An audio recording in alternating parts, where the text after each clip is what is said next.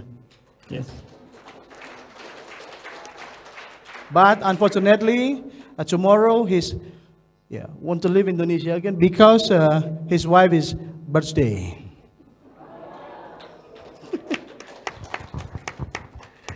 Okay, allow me to read the Thomas Chokol CV. Thomas Chokol loved projects and interdisciplinary teamwork. His interests brought him to the interdisciplinary cooperations in several international projects. He is independent journalist, lecturer, researcher, and head of interdisciplinary cooperations at Ladislav Sutner Faculty of Design and Art, University of West Bohemia in Pilsen, Czech Republic. He helps to connect the world of business and creativity and brings order and practical tasks among students so that can be work on them and build their portfolios. He was educated at West Bohemian University in Pilsen and at Jan Amos Comenius University in Prague. In his doctoral thesis, his focus on the development of competencies of basic skills tutor with regard to better employment of people with low literacy, numeracy, and IT in the labor market. In his research and lecturers activities, he is focusing and exploring innovative ways of cooperations, problem solving, and creativity using his journalistic experience. Pak Thomas, Mr. Thomas, Dr. Thomas, time is yours.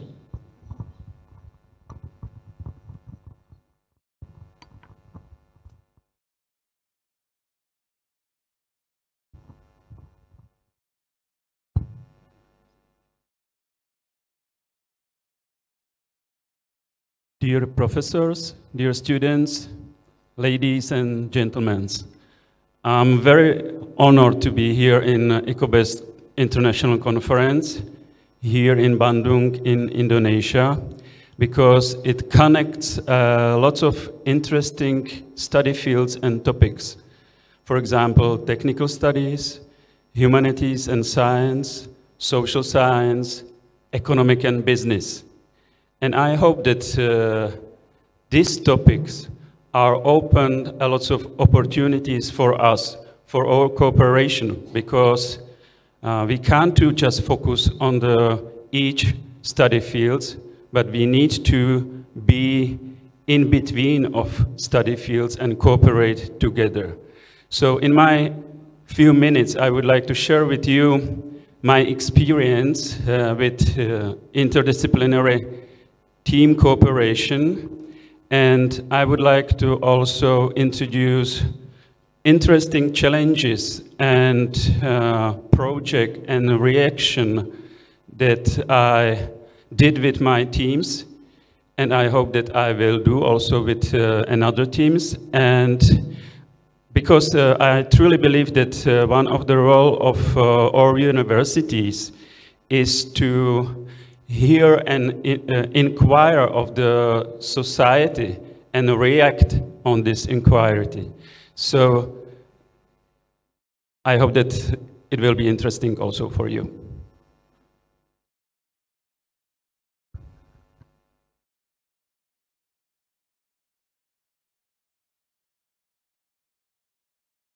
Well, on this first picture, you can see today's world. It's about globalization, it's about connectivity, it's about that I am here. And 3 days ago, I was in Pilsen, in the Czech Republic, in the middle of Europe. It's also about our visitors today's conference, because they are on Zoom, so we have a lot of opportunity to be in touch together.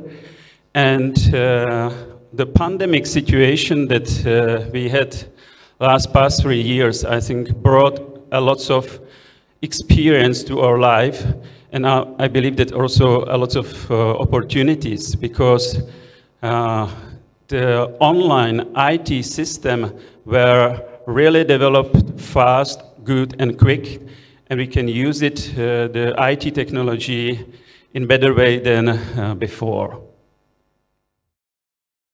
Our today's world looks also like this. And this is one of the picture from South America, from the lakes and the rivers. They are full of rubbish. And this is one of the topics that we have to focus on our environment, our planet, our future, because it's not just about our lives, it's about lives of students, small children, and future babies. When we are focused on future world, it's not so far away.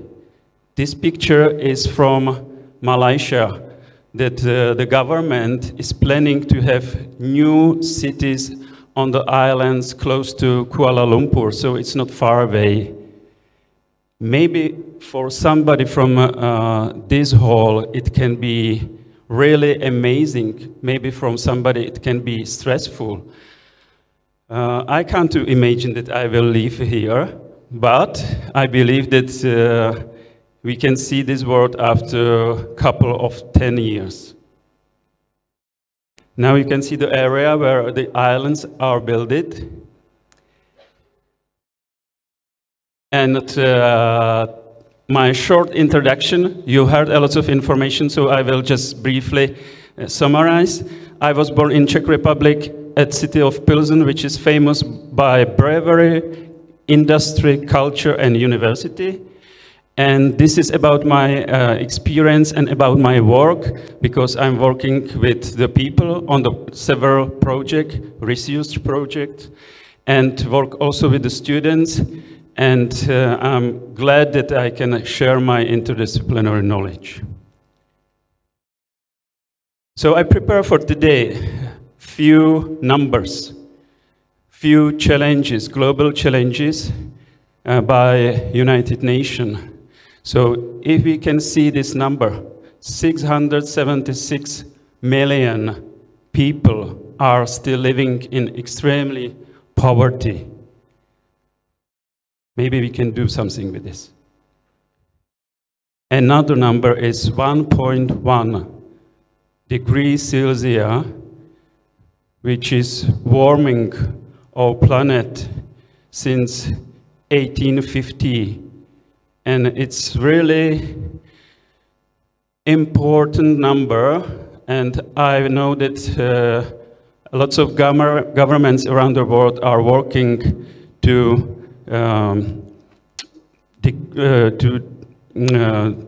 save the planet with a better environment for nature and for our lives. The third number is 40%.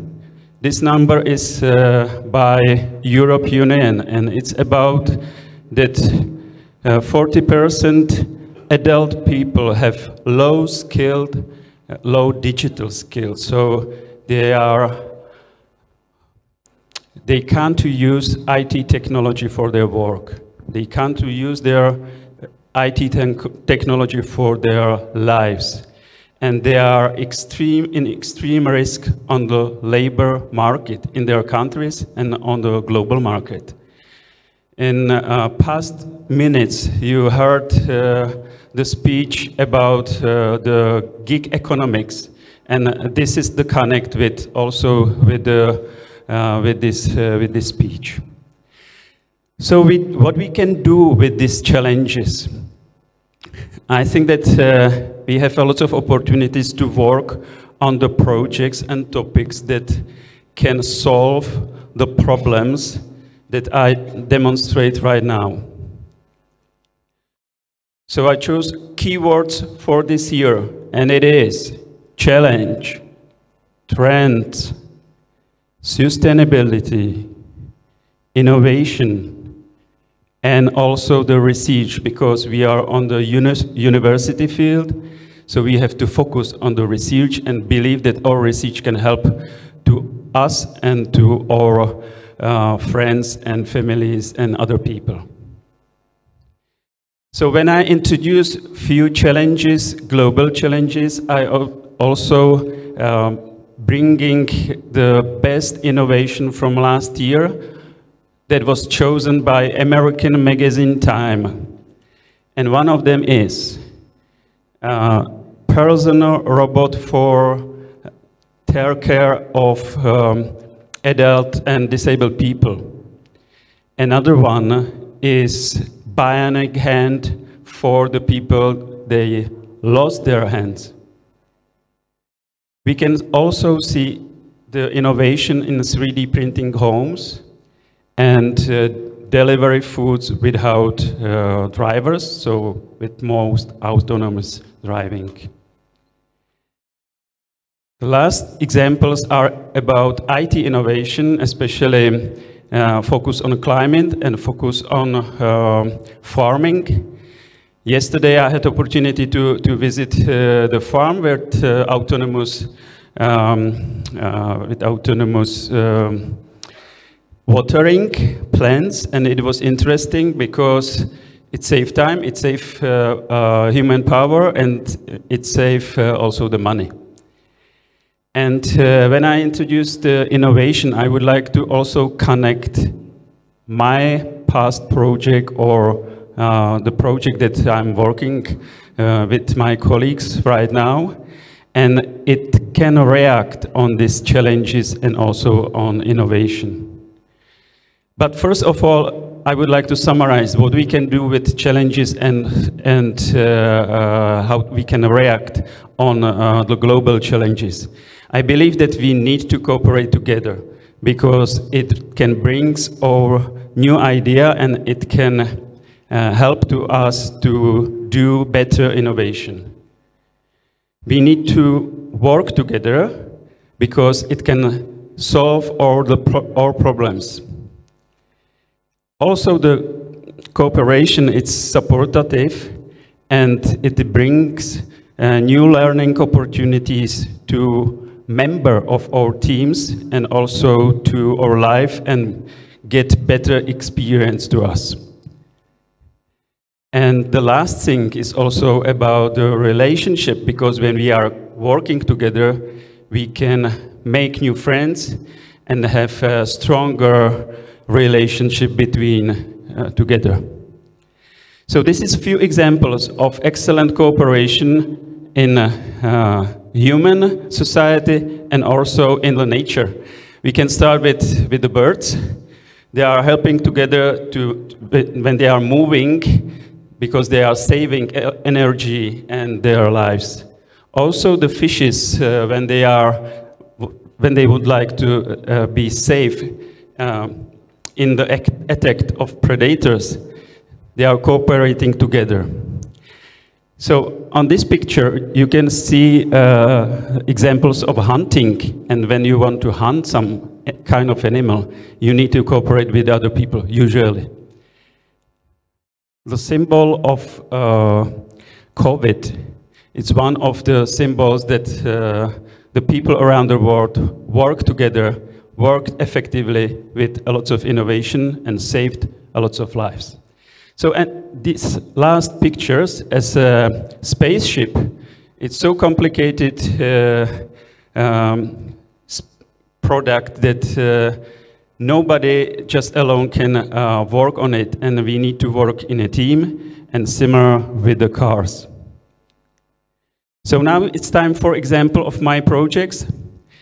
This project I would like to introduce really briefly. It's about fitness equipment for disabled people using specially in balneology process. So it means it can be used in water pool for strengthening muscles of body, this kind of people. And we work on this with the students from German university, with students from design from my faculty, and also with the experts from the Faculty of Healthcare Studies of University of West Bohemia.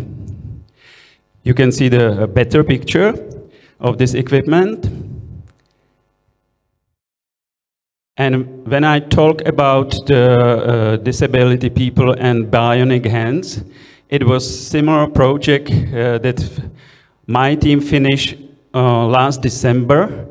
And it was about, not about the bionic part, but it was about the hand that can keep the bionic hand. And we try to find innovation, how we can print this kind of hand by 3D printers, because it's still new. You can't find and you can't buy it on the market right now. So it is one of our best innovation, and we are looking for new partners that they can use our technology on the market and serve this hand to the people that they need it. On this picture, you can see the international cooperation with students from Taylor's University, from Kuala Lumpur, from Malaysia. The project was focused on food management, and the students from my university and from Taylor's, they worked on composter, local home composter. So this kind of innovation can be also used on the market. And last example of our project is one huge opportunity for the people from East South Asia.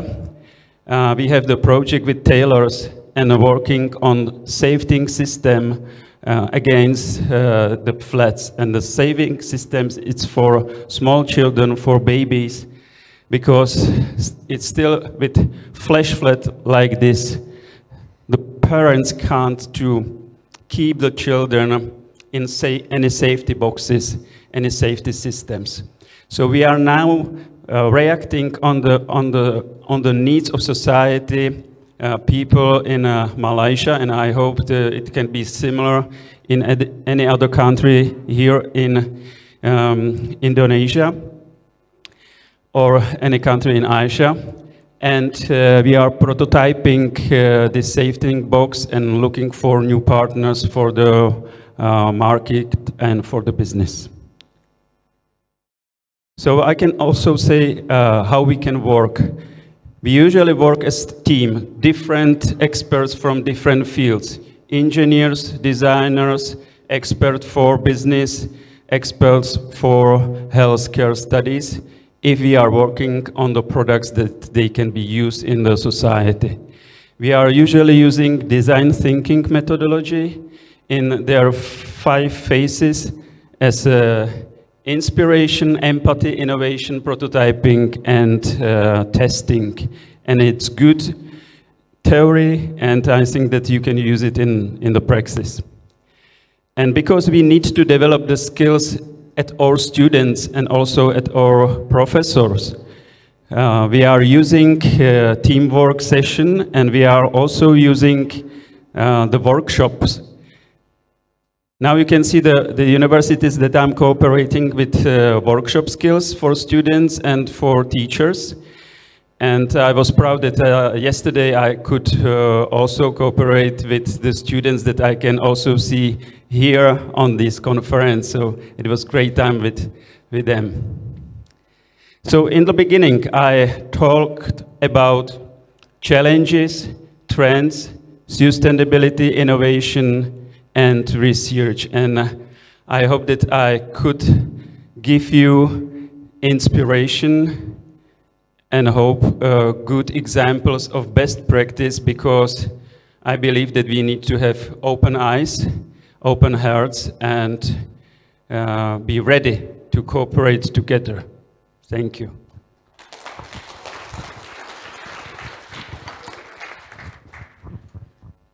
Thank you very much, Dr. Thomas. It's a very inspiring presentations. But you have to be patient to the answer from the participants, because we are going to moving to the next keynote speakers. The keynote speakers is Dr. Gordana Pesakovic. Allow me to read the curriculum vitae of Professor Gordana. Professional positions of Professor Gordana is Webster University in USA, adjunct professor, Southern New Hampshire University, adjunct professor, Yorkville University, Canada. Professional appointments are employments, graduate and undergraduate business program chair, Herzing University, Orlando, USA. Professors, Argosy University, Sarasota, USA. Professors, Johns Hopkins University, Program for Talented Youth, Microeconomics and Macroeconomics, USA. Department Chair for International Business, Information Systems and Accounting, Argosy University, USA. Concurrent professional positions, visiting professor, Schools of Advanced Studies, University of Tyumen, Russia. Visiting professor, OC Academic, Bishkek, Kyrgyzstan. Visiting professor, Universidad Austral, Argentina. Visiting professor, Sazhou Institute of Technology, Zhangjiagang, Province Jiang, China. Visiting professor, Burapa University, Graduate School of Commerce, Bangkok, Thailand. External review, Journal of Eastern European and Central Asian Research, GCAR. External reviewer, the Consortium Journal of Hospitality and Tourism Management, Delaware State University, Dover. I think it's a lot of very amazing curriculum vitae, and I'm sure that Professor Gona is already around the world with teachings, yeah? Okay, please give big applause to Professor Godana. Assalamualaikum. Sampurasun.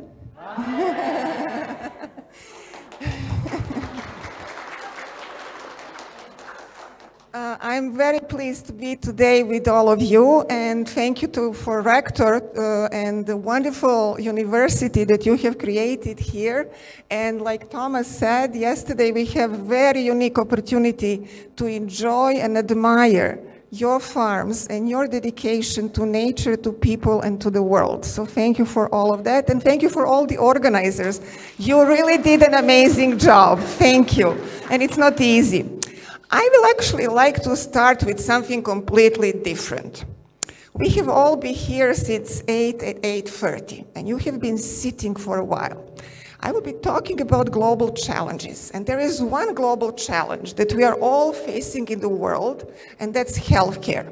So there are so many people currently in the world suffering and dying from cardiovascular problems and for diabetes.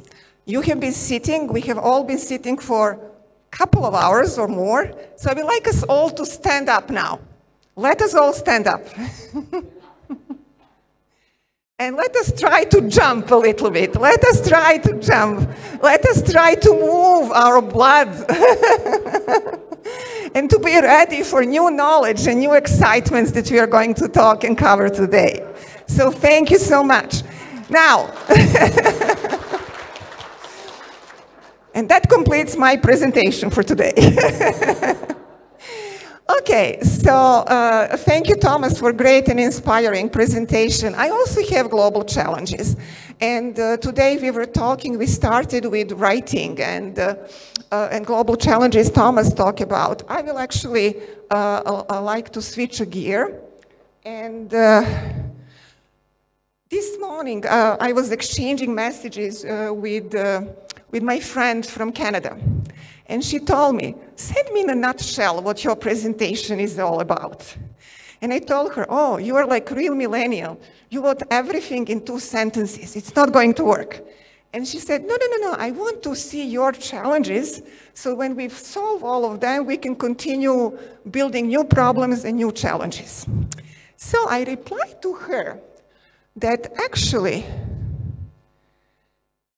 for probably the whole duration of our human existence, we are dealing with the same challenges. Only the forms of those challenges are changing, and shapes of those challenges are shaking. I can identify, sorry. Okay, I'm always making mistakes with this, going back and forth. I have put on this board a number of those. But why did I say to her that we are always dealing with the same challenges? Think about this. If you analyze the reasons why corporations that are failing, you will find different reasons. You will find that they're coming from different countries. They are different in sizes.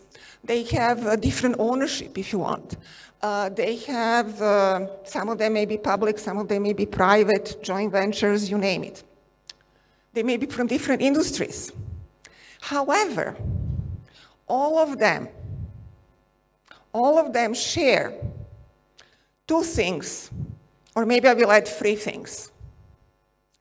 And the reasons why they're all failing are the following: lack of trust, poor communication, and unethical behavior.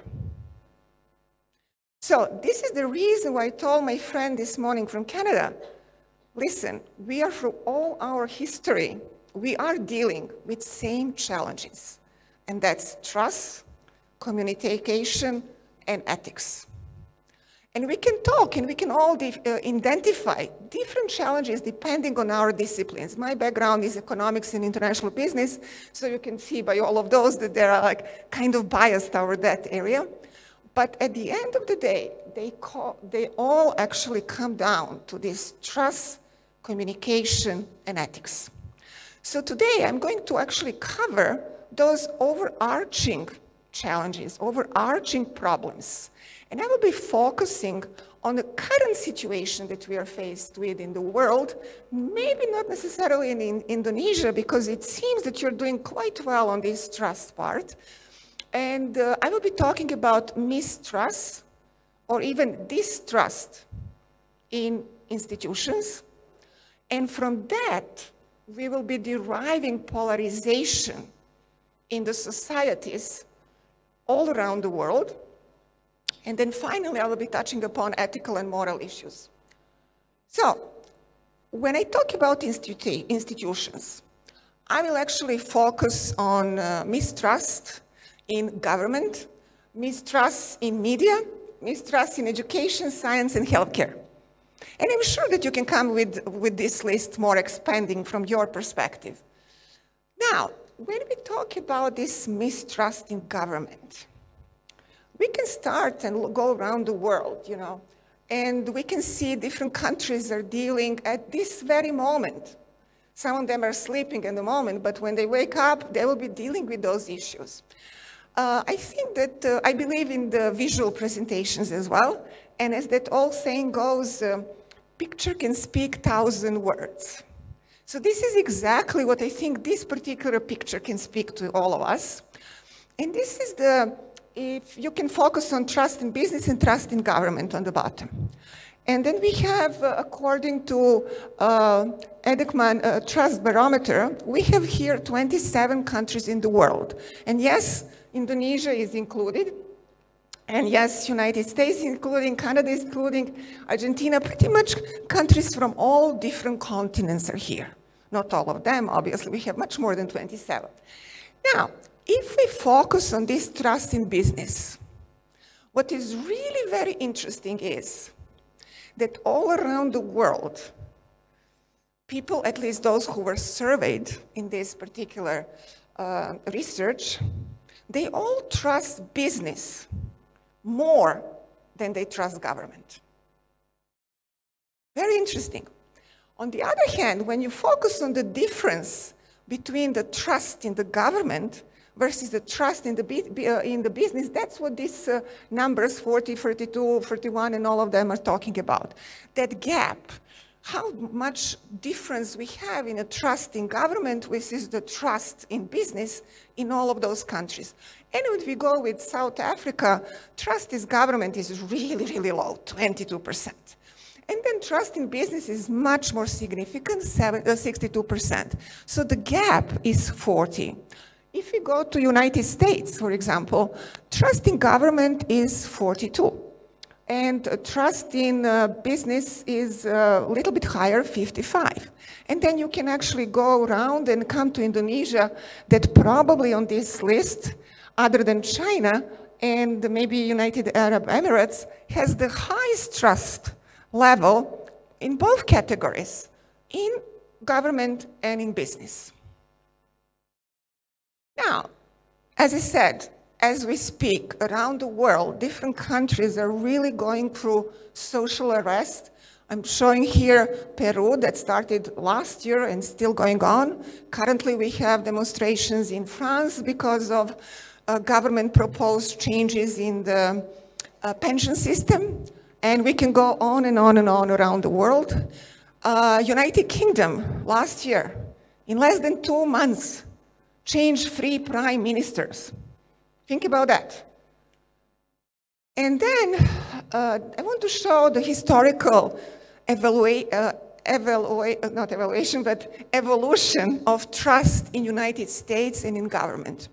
As you can expect, after the Second World War, and when we started with this Cold War, the trust in government in the United States was really, really very high. So when President Eisenhower, it really reached like 75%. With the JFK, it was really very high. And then we have Johnson.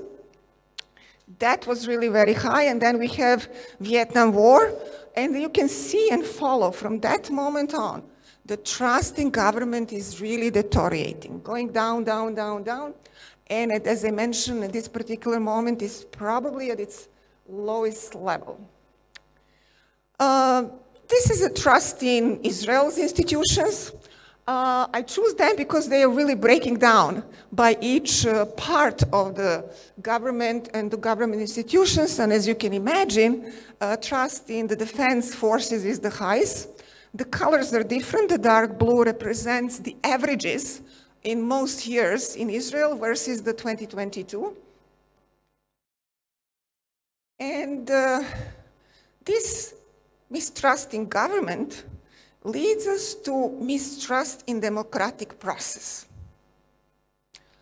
And I think those two pictures really, really summarize that one.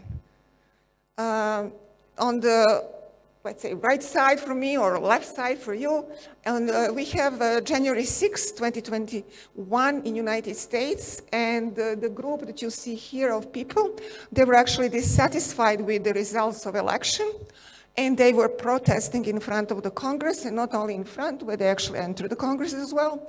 On this side, we have actually recent demonstrations in Brazil, where we also had elections. And again, the pretty much twin picture of this one. In Brazil, we have all of those people who were dissatisfied with the results of elections. They were also protesting. So we have distrust in the democratic process, in the election process. On this particular picture, what you see is that we have all those different colors. And as I say always, my favorite color is red.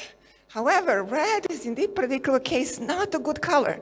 You don't want to see your country in red. Why? Because that means that the change in this election, since the election was started and studied, and that process of election to nowadays is actually deteriorating the most.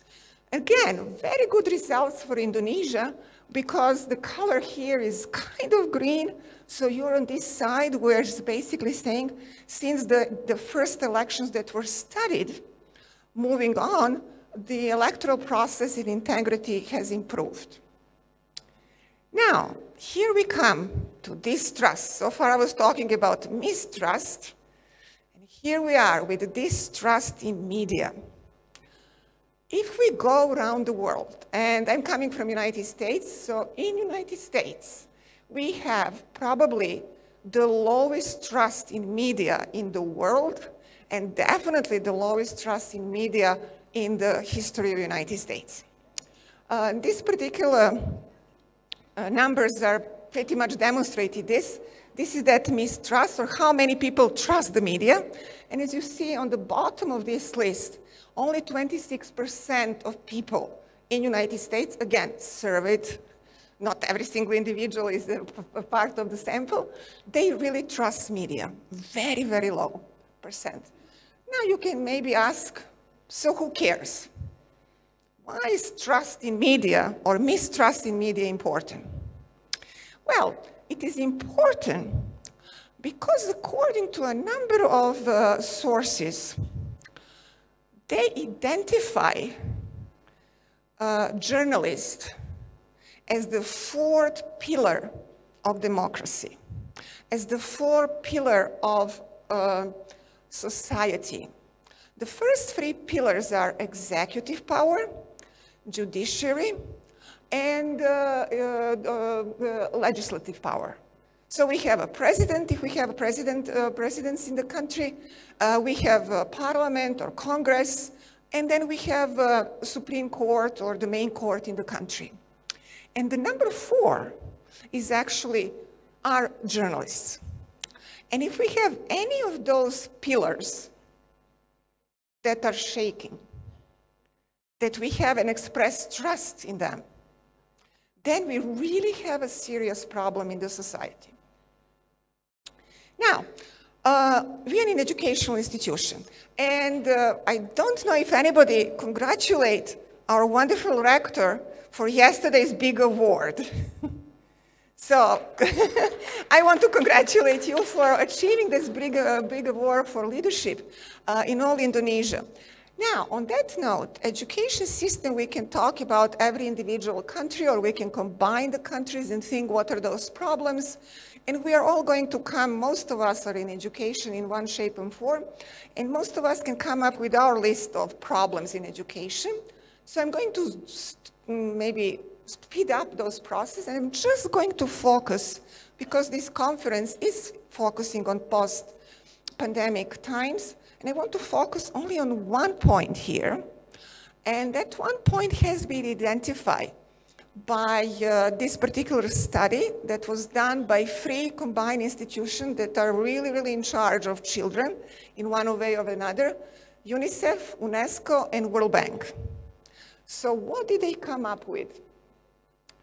They came up with the rise in learning poverty. So this pandemic, that we all hope it's over, and it's not going to happen anything similar in our lifetime, really taught us many different lessons. But it also emphasized many problems that we faced, again, as individual country, and really as a global society. And it showed that really this gap between rich and poor, people, countries with higher income and lower income, had an enormous effect on the well-being of our children. And here you can see that in low and middle income countries, 70%, that's 2/3 of all children living in those countries, 10 years old, they can read, but they don't understand the text that they're reading. Now, think about this. And this is because of pandemic. A number of countries have lockdowns, schools shut down. Some countries have access to online education. Some countries didn't. Some people in some societies have access to internet. In most countries, they don't, they didn't. And if we have 10 years old kids not being able to understand what they're learning, what they're studying, what they're reading, then that is a serious challenge for our global society, because we will need to do a lot of work for them to catch up. Now, healthcare crisis, again, I have here very big topic. I don't want to bore you with all of that. I just put the list of the countries where we have that trust in healthcare is a little bit less. And as you can see here, it goes from South Korea, 63%, to actually Russia, that only 36% of participants really trust in healthcare system. When we add to this one the recent episodes and experiences with pandemic and vaccines, we can find out that, again, with very big topic, a gap between people, countries who had access to vaccines or who didn't have access to vaccines, another topic, maybe another conference. But here we can see that even in the countries developed, like France, we have actually 33% that are questioning, are the vaccines safe? Are they really going to do what they promised that they are going to do? Today, this may also be an interesting challenge, particularly in the times of healthcare issues, healthcare crisis, like pandemic was. And that is that we have been, during pandemic, bombarded with millions of different sources about what to do, what not to do, what we are faced with, what the country needs to do. Is it good to have this option, that option? So we came even with a new term, and that new term has been introduced by World Health Organization, and it's actually infodemic. When we are bombarded with all those information and we don't know, we don't understand how to sort them, who to trust. Again, issue of trust. Now, as I said, in the morning we were listening to very inspiring and with excellent guidance as researchers what we need to do, how we need to do it. However, we also have mistrust in science. And I can actually start with President of the World Bank, who just recently resigned before his term ended, and he basically is actually doubting the science. So now we can imagine what the others who are having different positions have about, let's say, global warming. Is it happening? Is it not happening? What is contributing to this or not contributing to that? But as I always say, it's easy to blame somebody else for a problem. Start with on your life. You were accepted to university, you were not accepted to university. Your paper was accepted for publishing, your paper wasn't accepted for publishing. We can always blame somebody else for something that we didn't achieve. But if we want to move forward, we have to also take our own personal responsibilities. And that means in the sense that we as researchers, we as scientists, maybe there is something, or maybe there is a small portion or big portion of this mistrust in science on our end. Maybe when we are writing, we are really not communicating our message easily, in an understandable way, not only to the experts in the field, but to the people that those topics, research questions, hypotheses, are directly going to be affecting.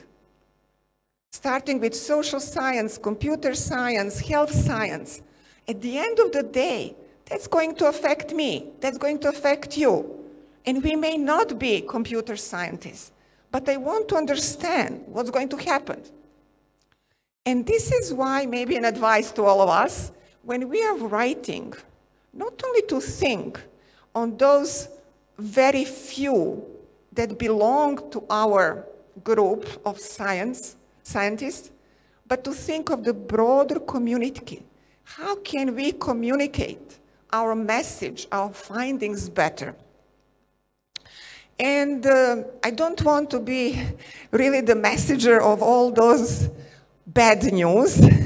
I want to give us some kind of glimmer of hope. And that glimmer of hope is actually coming again, that is registering for in this year, that there has been some improvement in trust. So when we look at trust in those four major institutions, government, not government, business, and media, we can see on this list, comparing 2022 and 2023, that we have one country more that is trusting in all of those four institutions versus 2022.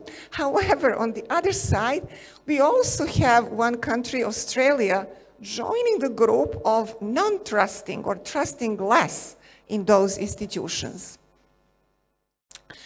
What I would like to emphasize here too also is we are measuring the trust in individual country, Indonesia, United States, Nigeria, South Africa, you name it.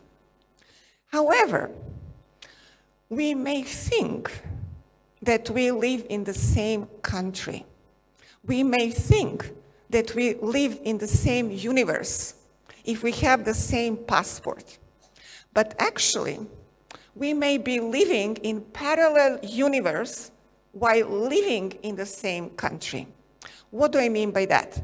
when we were doing studies and research and trying to separate the people coming from high-income groups to people coming from low-income groups in the same country, we found out over here, if you look 2023, Global 27, we found out that people that are rich, that are coming for that higher income, trust institutions more.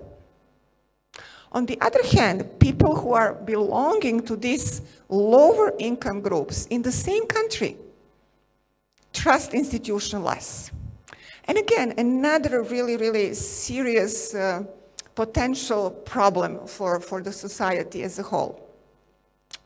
Now, this mistrust is leading us to polarization in the society, which the best indicator was that previous slide. And when we move on this particular graph, what do we see at this very far end? We see that the severely polarized countries are Argentina, Colombia, US, South Africa, Spain, Sweden, and I am pretty much sure that maybe soon we may add Brazil and even France because of the things that are happening in those countries at the moment. And that is another thing when we have and live in polarized society, when maybe we not necessarily walking to the same streets, but passing same streets, but we are completely disconnected with each other. We completely have nothing in common with each other. And when the interviewers were asking, yes, and when interviewers were asked about divided society, you can see here that 53% of all those countries actually found out they are more divided today than ever before. And this brings us to my final point, and that final point is really ethics. And lack of ethical compass, lack of moral compass is a serious threat, a serious challenge to the world. I don't want, maybe in the question and answer, we can talk about that more. I just want to introduce one thing that is complicating our whole story and situation with ethics, and that is artificial intelligence. But I'm sure that you may have some questions in our question and answer section. So thank you for your attention. Thank you very much, Professor Godona. Yeah, it was very comprehensive and interesting presentations. Now we have to move to the last keynote speakers, and not but not least, Dr. Kankan Kasmana, yeah, our beloved colleagues from Universitas Komputer Indonesia. I would like to read the short CV of Pak Kankan. Kankan Kasmana was born in Bandung, July 26, in 1981. Comic and chocolate lovers, a native Sundanese, currently lives in Perumahan Puridago, Jalan Puridago Selatan, number 63, Arca Manik, Bandung. Last education's doctoral programs in Fine Arts and Design, Bandung Institute of Technology. Research, interested in research topics on Sundanese comics, packagings, ghosts, illustrations, design and cultures. Okay, please give big warm welcome to Pak Kankan Kasmana.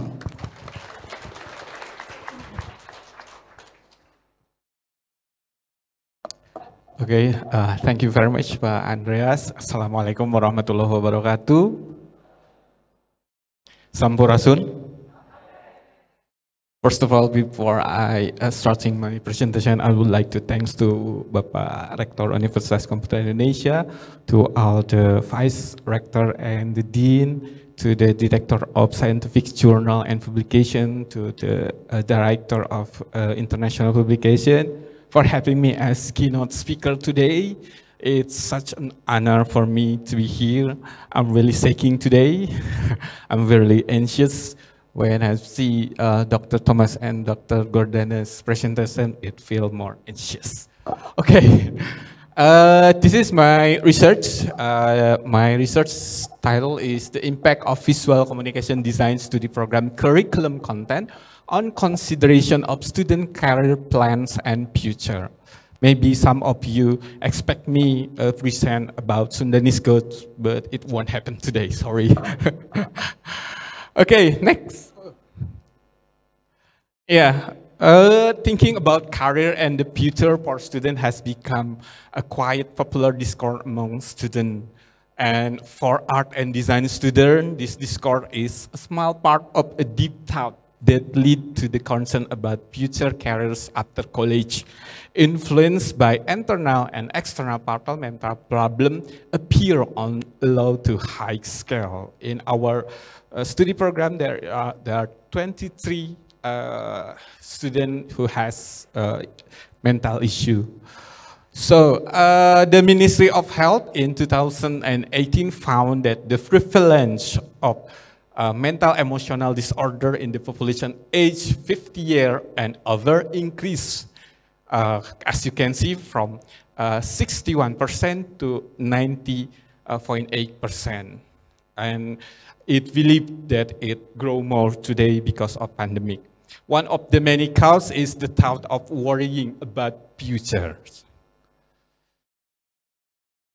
Ya, mau lihat beban keluarga?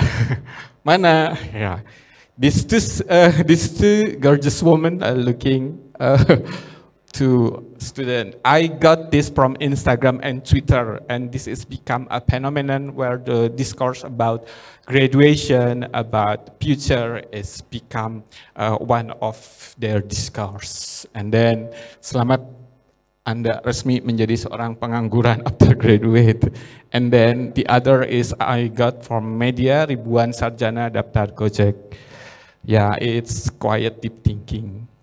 Okay, the purpose of my research is to determine students' self-understanding of future career plan, its relation with curriculum content, and this will be useful for material for evaluation for our study program regarding to the curriculum, and also visual communication design curriculum in Indonesia, as one as reference in curriculum rejuvenation activities. I'm doing questionnaire, and thank you for Nadia, my beloved student who assist me in this research. And I give him a choice and descriptive question, and the curriculum I'm doing this research. And why is curriculum is important? Curriculum creates and reflects culture and identity, of course, we know it. Curriculum keeps up with the changing world. Curriculum makes learning and teaching consistent. That's why educator has a rule and role. Curriculum open the door for collaboration. Curriculum help teacher align, and curriculum provide measurable target. Before we got to the result, I want to show you the scope of knowledge in visual communication design in Indonesia. From the history, we know that first there is diction graphic design, and in growing to visual communication design, and it has fairly broad scopes such as video and film, game and apps, photography, animation, illustration and comic, brand and advertising, and it grow more into virtual reality, digital animation, artificial intelligence, web design and multimedia, interactive video mapping, and then maybe someday it will find a new media. As you can see, visual communication design study program in Indonesia, there is 100 of study program, university who has a study program visual communication design, and approximately 20 until 30% implement specialization pathway in the curriculum. This data is I got from Asprodi de Cafe Indonesia. And this is the curriculum, as you can see, but I won't mention one by one. And the color is changing, the color showing the broad scope of knowledge. And this is the content of curriculum. There are brand and promotion, illustration, typography, graphic design, video and film, digital animation, game, apps and multimedia, photography, basic visual design science, design theory. And this is from questionnaire about career and future plan. The student is mostly about 60% student choose as a graphic designer, as an illustrator, photographer, videographer, content creator, visual game, animator, UI and UX design, 3D modeler, and 30% want to be become an entrepreneur, and 10% indecisive. The fact is, Indonesians are acrobat. Yes, we are acrobat. This research is, I got this research from Daniel Zip. Daniel Zip is a journalist. She also filmmaker. Maybe you know film Jakarta Undercover. And she said that Indonesians are acrobat. They have learned the hard way to not trust the system, but also to really challenge it. So they find resourceful way to solving problem, relying on each other and adopting an optimistic, can-do attitude in any circumstance. Flexibility, elasticity, and teamwork are the key in nearly every walk of life. Yeah, as you can see that uncertainty is one of the characteristics of the future. We never know what a future looks like. And the result is, as the shortcoming of the current existing curriculum, the curriculum cannot accommodate the specific knowledge, and it's possible that some students are confused about what options are suitable for them. Specific skill must be pursued by students outside, and independence is required to develop their skill. And it requires time and additional costs to acquire specific skill. But there is advantage of the current curriculum. Students have more diverse knowledge and skill. And with the curriculum, students have wider opportunities to choose and develop what they are interested in. And their readiness to face the challenge of the uncertain future, thus have a richer experience of the world of design. And their mastery technology allow them to be able to work on variety of design projects. With the assistant curriculum, students are more independent to try new things, and they find what they like. So they are familiar with the various type of career job available later. With the current curriculum, students have more confidence in their future career choice, indicated by the variety of career options that they will choose. And this is a testimony from alumni. This is not kind of narcissistic, but she said that proud and high appreciation for the educator at the Cafe UNIKOM who have taught students with adaptive curriculum materials so that they can create alumni who are ready and mature to face the rapid development of the creative industry. And he is Jaki Fitria, founder of Hampton Indonesia, one of the biggest brand design studio in Indonesia. And I took quotes from John Spencer. A curriculum map is exactly that, a map. And maps should inspire possibilities rather than limit options. Curriculum should help children make deeper and fuller understanding of their own experience. Okay, that is my presentation. And before going to next session, I would like to mention that there are hadiths say that as a Muslim, we may not make difficulties to another Muslim. Thank you very much. Assalamualaikum warahmatullahi wabarakatuh. Thank you very much, Pak Akan, for your presentations. The three keynote speakers already delivered the presentations, and I see that all the presentation is connecting each other, completing each other. So it is being very interesting discussions, I think. And we're going to move to Q&A sessions in discussions. And I open to question first to the keynote speakers. As usual, please mention your name and your institutions and state your question is addressed to whom? Please. Okay, first. Okay, you first. Please send the mics.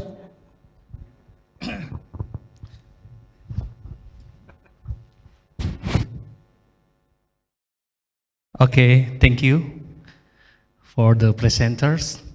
My name is Adi Tristanto from Universitas Pendidikan Indonesia. Talking about the global challenge, it is an interesting one. I think that different country and different cultures. When we are talking about Europe, when we are talking about America, maybe United States, is different in Indonesia or Asia in generally. So, which one is the priority for our capabilities? It means that people sometimes say that language is important than other. And sometimes people say that skill is important than other. And also, information technology is the most important for now. So I want to know about how is your overview, your perception that which one is the priority, or maybe all is the priority, especially for Indonesian students, because the challenge of 2023 and forward, I think is different, challenging. So what is your reason? Thank you very much. Is that your question just for Prof. Cordona or all three keynote speakers? Three of them. Three, okay. Yes, thank you. Okay. Maybe it's different overview, right? Okay, I think is directly answers. Maybe for the first, for Dr. Thomas to the answer. Thank you very much for this interesting question. I thought about the answer during you present the problem, and I think when we will talk about the technology that we can use in the future, because we can focus on it and development of this. It's still about our smartness, or about our knowledge. Also, it's about the skills. So I think that we need to work on the task to be better and better, to be more smart, because we can use the technology extremely effectively only when we understand how to do it and what kind of benefits we can get it from it.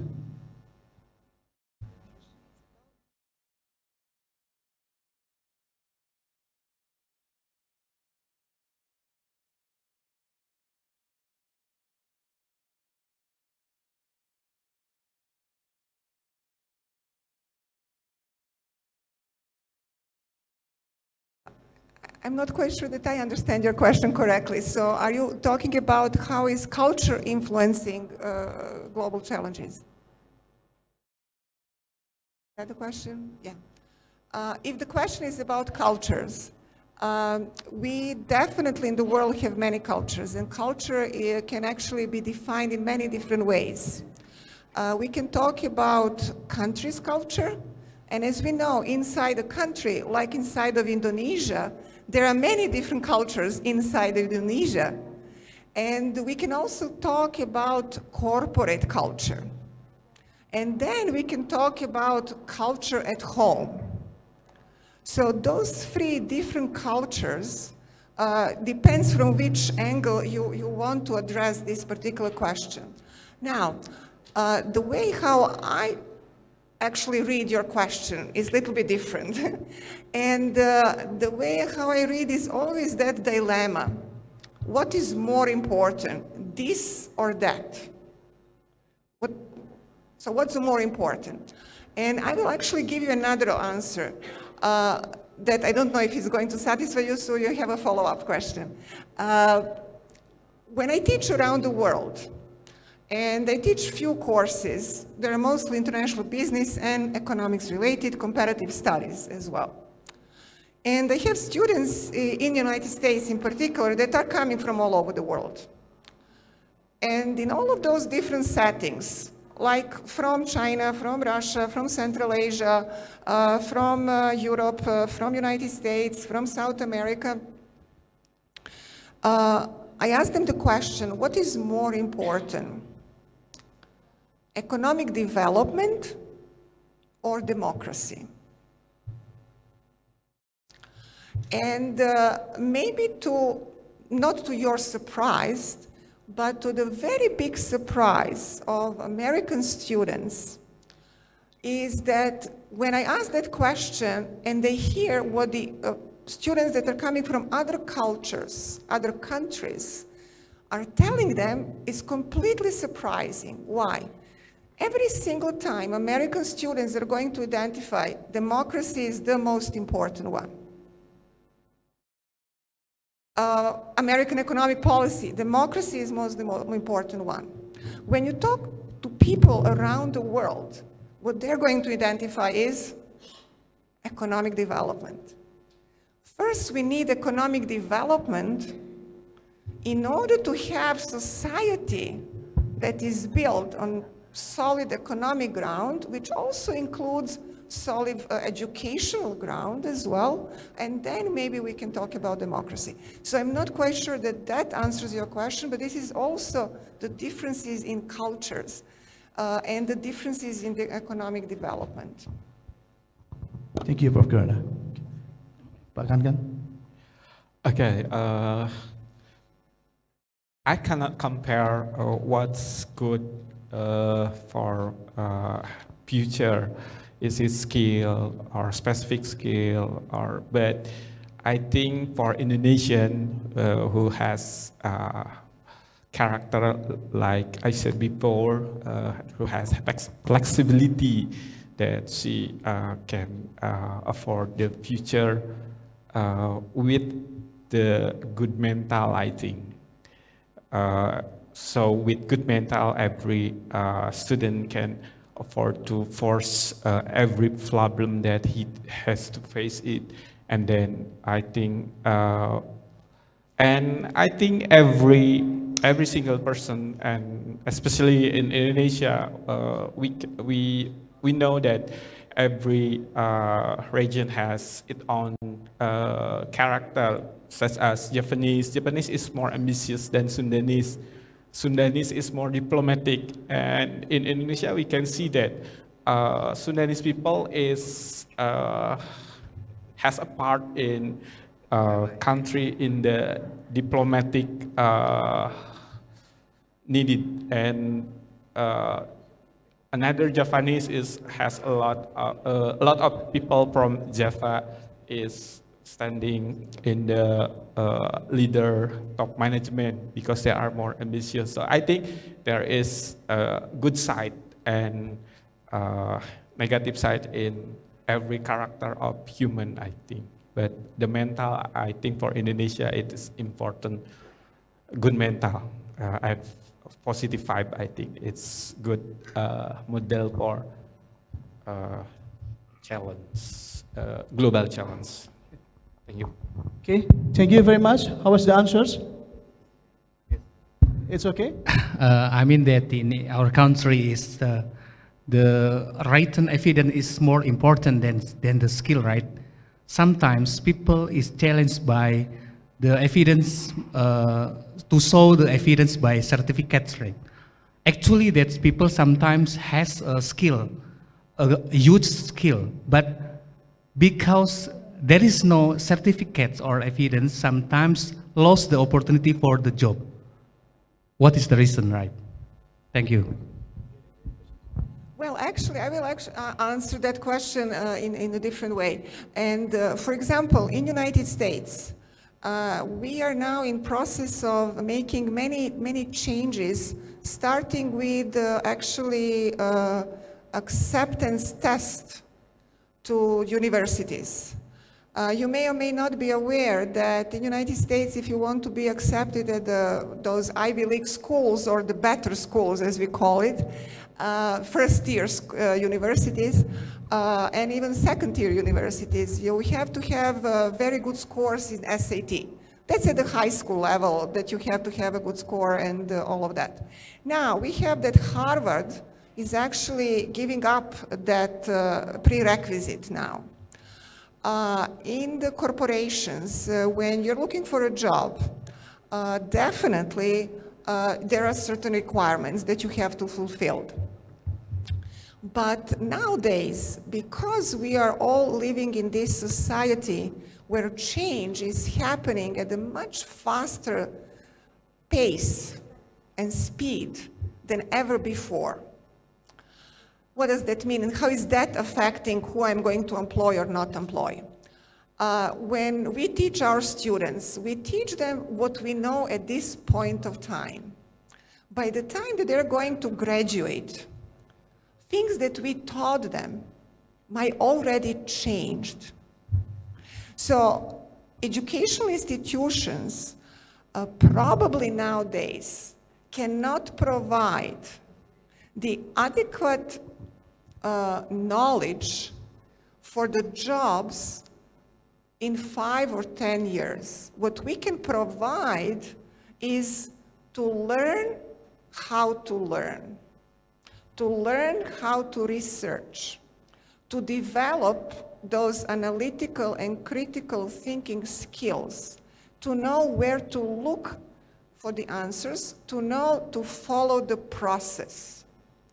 And what does that mean? That means that, again, depends on the type of job you're applying. The companies may be inclined to actually look nowadays into your experience, into your real working practical experience, and they may say, I am looking for a person with such and such qualification, let's say high university degrees, or 10 years of experience in management, for example, or project management, or something like that. So we are, in a certain way, becoming more flexible because we are recognizing that the changes that are happening today are really emphasizing, and one of the very important, actually, for all of us in education, one of very important feature that we have to provide to our student is not to become perfectionist in what they learn, but to become perfectionist in learning fast because of the change. I always remember the first president of university who was actually, his degree was in management science, and he always told me, you know, Gordana, I am not looking for somebody, that was many years ago, and we heard today that years are here a secret. So he told me, I'm not going to look for somebody, at the time we have World Perfect. Nobody probably remember World Perfect, everybody is now on Windows or something else. I don't need somebody who perfects World Perfect. Why? Because in 3 months there will be new version. What I want somebody who can quickly learn that new version. An example also, Microsoft, even Apple, I think, but Microsoft for sure. They're never coming with a perfect version of new Microsoft Windows 11, 13, 15, 25. They're coming with a less perfect version, and then they're making changes as they're discovering bugs and all of that. So this is very important that we all, including us educators, we will have to adjust to this change by really learning how to learn fast.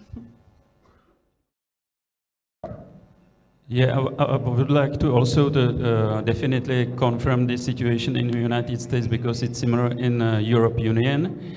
And it's also about the system of lifelong learning, adult education, and the last word is that we need to be very adaptive people. tambahkan? Is there any addition? As an educator, I have an experience. Our student is maybe they have a lack in they have a minimum skill in drawing, but after he is graduate, there is a lot of commission work from other country, from US, from Canada, from Europe, etc. And I asked to him, what things that can make you success in this field of business? And she said that I try. So we cannot see person from see good on skill and see not good in another thing. We can find the excellency from student in every a lot of you. I think that's it. Thank you. Okay, thank you very much. Do we still have time? Who's any? No. Okay. Okay, it's very interesting discussions, but unfortunately, once again, due to the time limit, we have to end the sessions. Yeah, I'm so sorry. Actually, I don't have any intentions to make the conclusions from all the keynote speakers, all great keynote speakers. But it's one of our responsibilities as a researcher, scientists, and also policymakers to be able to continue to oversee the change that have occurred in the post-COVID era. We hope that all knowledge, science can make its maximum contributions in initiating change, so that the change that we want is change with good transitions and make conditions that are far better than before the pandemics. So I would like to apologize once again to all the participants and audience because we cannot accommodate all your questions and answer your questions. Yeah, once again, highly appreciate. Thank you very much for the 3 keynote outstanding speakers. Please give big applause to keynote speakers here. Yeah, I just want to remind you, after this we still have a parallel sessions on 13th. And once again, thank you very much. And I return to the Pak Tantan Taumi as Master Ceremony. Wassalamualaikum warahmatullahi wabarakatuh. Thank you very much, Dr. Andreas. Thank you very much, all the keynote speakers, for the excellent presentations. Distinguished guests, as we move to the next agenda, we would like to inform you that the souvenir delivery will now take place. We are honored to have Associate Professor Dr. Herman Sugoto MBA, the Vice Rector of Research, Innovation and Accreditation, to lead this session. He will accompanied by our conference chair, Dr. Poni Sukayasi Kurniati, MSE. May we kindly request the Vice Rector and conference chair, as well as the keynote speakers, to join us on the stage for the souvenir delivery. We need to remind you once again, may we kindly request the Vice Rectors and the conference chair, as well as the keynote speakers, to rejoin us again on the stage for the souvenir delivery.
The Honorable Vice Rector, Conference Chairs, and all respectable keynote speaker, please remain at site for group documentation.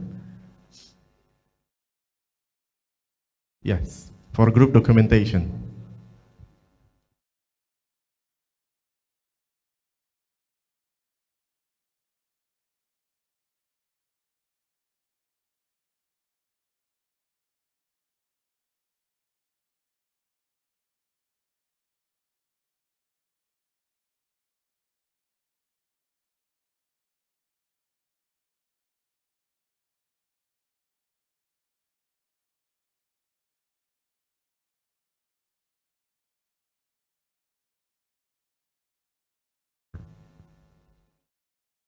We would like to call forward the VIP guest and moderator for the photograph documentation. So we kindly invite the VIP guests, deans and vice rectors, as well as the deans of Faculty of Entrepreneurship, Universitas Garut, vice rectors and deans in Universitas Komputer Indonesia.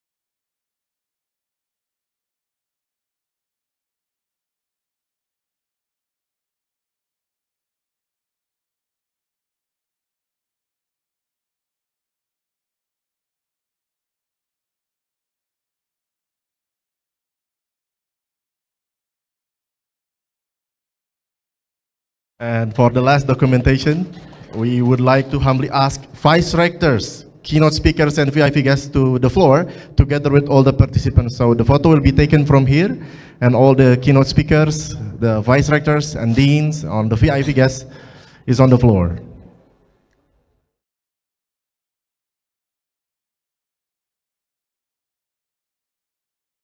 So all participants can also participate in this documentation. Please arise, ladies and gentlemen, or you can come forward to make sure that your photo is visible for others, okay?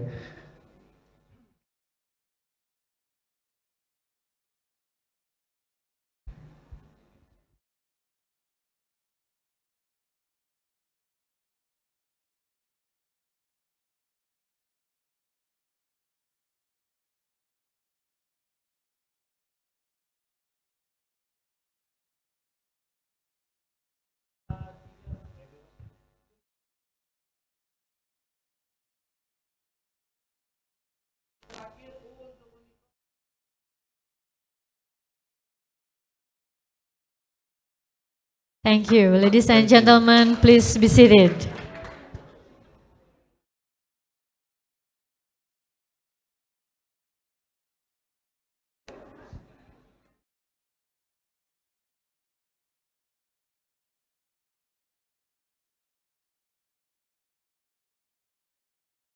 Ladies and gentlemen, the session has been highly productive, and I am sure that we have all benefited greatly from it.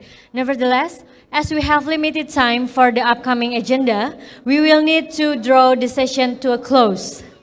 However, before the closing, we would like to kindly remind all participants regarding the parallel sessions. First, the lunch break will be held for 1 hour on the 16th floor of this building, which is one floor ahead from this building. And then the parallel session is scheduled to start for 3 hours. So, and then the parallel rooms for the sessions are located in the 9th, 11th, 12th, and the 12th floor of this building. So it's on 12.010, 12.11, 12.15, 12.019, 12.022, 12.025, the International Laboratory at the 11th floor, 10.025, 10.030, 9.013, 9.025, and 9.019. If you need any assistance, please do not hesitate to ask the liaison officers and the committee members, who will be more than happy to guide you. And we need to remind you also that the praying rooms are available on the 16th floor, on the 15th floor, on the 8th floor, and the second basement floor. We kindly remind all participants to keep track of agenda and be on time for each session. Ladies and gentlemen, thank you once again for your participation in this conference. We sincerely hope to have the pleasure of your company at our next year's conference in 2024. On behalf of the committee, I am Tina Wulandari. And I'm Tatan Tawami. We would like to formally conclude this session to an end. We wish you a pleasant day ahead. We'll see you again in the next conference. Have a nice day.